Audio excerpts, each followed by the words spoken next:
Bienvenue dans le Mag Vidéo de Sarthe Tourisme. Ce mois-ci, on vous emmène au musée des 24 heures du Mans découvrir la nouvelle exposition sur le film très attendu, Le Mans 66.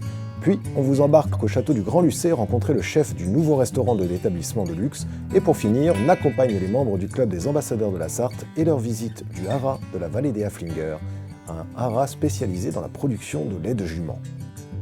Une voiture de légende, la Ford GT40, des décors du film Le Mans 66, qui sortira le 13 novembre prochain, et une immersion totale entre réalité et fiction, c'est l'expérience que vous propose la toute nouvelle exposition du musée des 24 heures du Mans. Alors en fait, on parle du Mans 66, qui est un des grands crus de l'histoire des 24 heures du Mans, celle d'un des grands duels entre Ferrari et Ford. Et puis bien évidemment, le terrain de jeu, c'est le terrain de jeu des 24 heures du Mans, qui est la grande course mondiale, celle où Ford va vouloir battre Enzo Ferrari. Alors, l'histoire de ce film, c'est d'abord l'histoire d'une collaboration entre l'Automobile Club de l'Ouest et la 20th Century Fox qui a produit le film. Nous les avons accompagnés du mieux que nous avons pu pour décoder l'atmosphère de la course, les décors de l'époque. Et en échange, la Fox a tout de suite joué le jeu pour nous accompagner sur l'exposition qu'on voulait mettre en place. En nous fournissant d'ailleurs pour l'éternité, je dirais, puisque ça va rejoindre les collections du musée des 24 heures du Mans à la CO. Alors des décors, mais aussi des costumes des acteurs, tout un tas de petites choses qui sont, je dirais, la clé de ce que l'on met en scène dans cette exposition, où à un moment on se perd un peu, on ne sait plus où est le vrai du faux. Les grands événements sportifs mondiaux portés à l'écran au cinéma par Hollywood, il n'y en a pas tant que ça. Mais Le Mans, c'est la deuxième fois. Il y a eu Steve McQueen en 71 avec le film Le Mans. Et aujourd'hui, vous avez Mangold avec Christian Bale et Matt Damon et ce Le Mans 66 qui arrive. Donc 2 fois en moins de 50 ans, je pense que c'est unique dans les annales. Le château du Grand Lucé, hôtel de luxe ouvert en 2019, ouvre un nouveau restaurant le 1er novembre. Baptisé sobrement le Lucé, l'établissement a pour chef le très prometteur Maxime Thomas. Il nous a reçus dans son restaurant. J'ai travaillé pour Sophie Pic pendant 4 ans justement sur Lausanne. Et puis avant, j'ai travaillé pour Sketch aussi à Londres. J'ai travaillé aussi pour la chaîne Relais Château en Nouvelle-Zélande.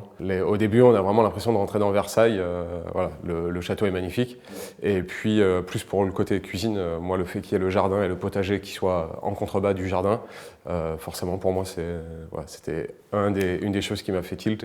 J'aime la cuisine française et cuisine traditionnelle aussi, ça me plaît. Ça m'empêche pas de prendre des produits asiatiques, apporter des petites touches un peu internationales, ça me plaît, quoi. J'aime bien faire un filet de bœuf mariné sauce soja avec une glace au wasabi. Et sinon, pour rester un peu dans le côté traditionnel, un des grands classiques, le foie gras artichaut, avec en ce moment on est en période de cèpes, donc des cèpes frais, de région aussi. On travaille en collaboration avec les jardiniers pour savoir nous, quels produits on aura besoin pour la carte d'automne et d'hiver, par exemple. À la longue, j'espère être presque autonome au niveau des légumes. Une des choses qui était importante pour nous, pour moi et la direction, c'était de travailler des acteurs locaux.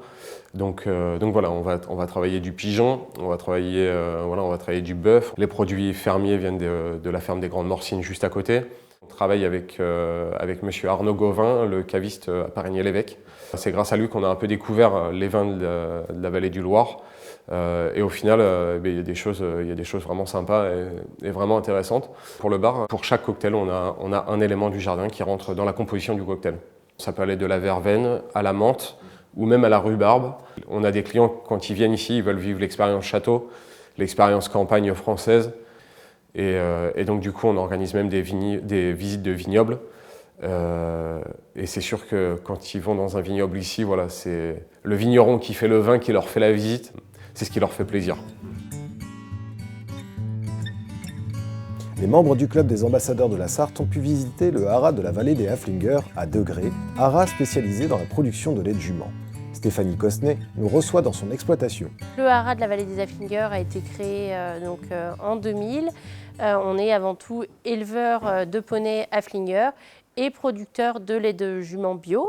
On a également une partie culture, bovin allaitant bio et une partie en sachage de végétaux et de minéraux en prestation de service. On a notre laboratoire ici au haras où on lyophilise notre lait, donc ce qui nous permet en fin de compte de le déshydrater tout en conservant toutes les qualités nutritionnelles du lait de jument.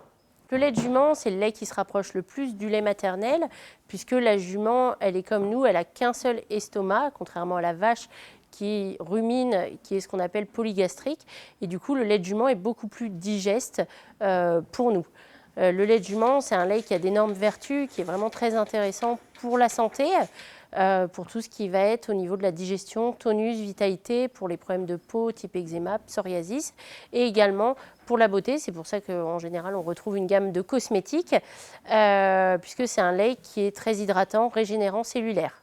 Alors le Haflinger, c'est vraiment un poney doux, gentil, polyvalent, avec qui on est en totale confiance, tant pour les enfants que les adultes.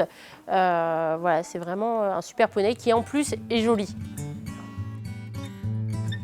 Fin du Mac Vidéo, rendez-vous le mois prochain pour de nouvelles infos touristiques.